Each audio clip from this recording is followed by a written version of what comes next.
again. Now, American professional wrestling has enjoyed an enormous resurgence in popularity over the past decade, largely thanks to our next guest. He's not only the undisputed colossus of the World Wrestling Federation, he's a multi-million-dollar one-man merchandising industry, with even his own children's cartoon series on American television. He's also the star of a new film opening this week. It's called No Holds Barred. And welcome to Hulk Hogan. You don't mind if I call you Hulk? Not at all. That looked good fun to me. That was a lot of fun. That's good. Now, I must congratulate you because last night you regained your World Wrestling Championship, didn't you? I held on to it. That's what I did. Any injuries? I'm a little sore. A few lumps on the head, but we had a really good time at the London Arena. The place was sold out, and all the English fans went crazy over the American style of wrestling. British, I'm sorry. That's okay, that doesn't matter. You can say anything you want, really. Okay. You can say anything you like. Tell me about wrestling. People say that it's staged, that it's all a fix. Is that true? Well, I wish I could say that. Then you guys could wrestle and make the same kind of money I do.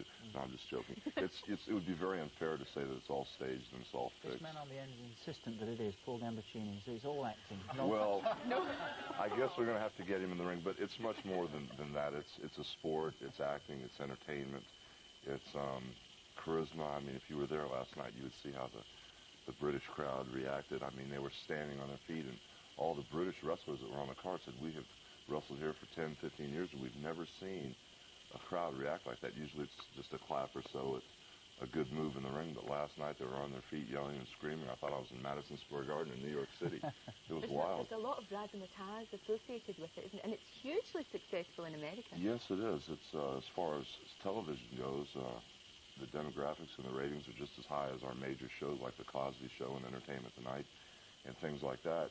And the main reason for the new surge and the new interest in professional wrestling is that we've changed the whole image from the wrestling and the blood and guts and the beer drinkers and the cigar smokers at ringside to sports entertainment.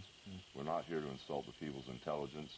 It's an exhibition, and there are very good athletes out there that work really hard and get hurt in the ring, but also to draw the type of crowds and get the type of response, you have to have charisma and be an entertainer also. Let's have a little example of what you're talking about, shall we? Emotions. Well, we do get a little carried away. That is entertainment. That is not sport, and there is a dividing line somewhere between the two. Oh, of course. Well, that you didn't see the whole match. That was just the end when the bad guys were doing all the dirty deeds. But you just can't put one adjective to describe it. It is sport. It is entertainment. It's all of the above. But how far will you go in conceding that it is entertainment before it's sport? Well, I'll go both ways. I can't say it's all entertainment because I'm bruised up and hurt today from wrestling so hard.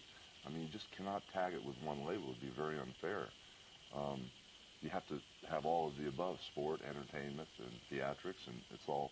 That's why it's changed, because it's not just wrestling and sitting there and staring at the opponent right in the eye and fighting you one-on-one. Once I do a good move to you, I look to the crowd for approval, and they love it. That's what it's all about.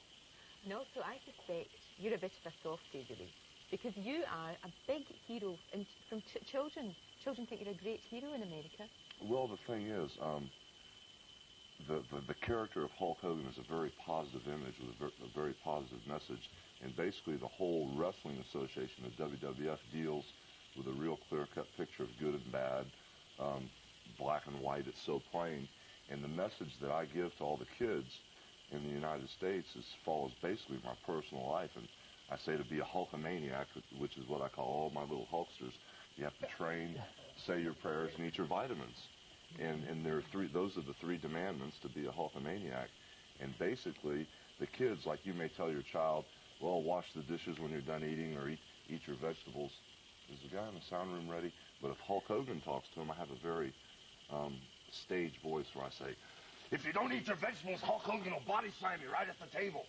And when I tell them that, they listen to me, yeah. I would listen to you. And so with this type of street talk or this gimmick voice that I have a real good way to get the kids to listen to me and relay this positive message. And that's basically where all my success came from the positive attitude. And everybody knows that everything goes full circle. And if you do positive things and react positively, positive things will happen to you. And that's what it's all about.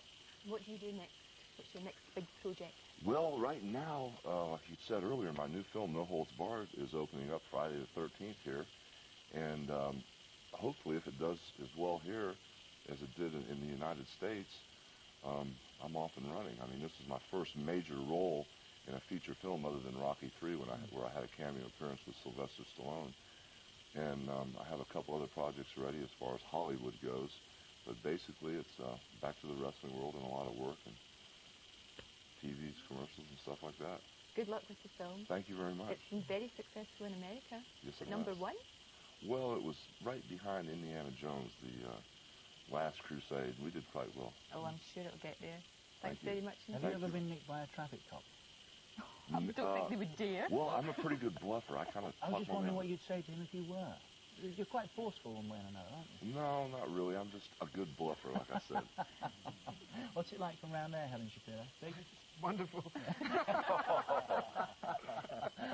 We should say thank you to Helen Shapiro as well, shouldn't we? And walking back to having us back in the shops once again. Yeah. And thank you, Gambo, as well for joining us this morning. Tomorrow, Lorraine, what have we got tomorrow?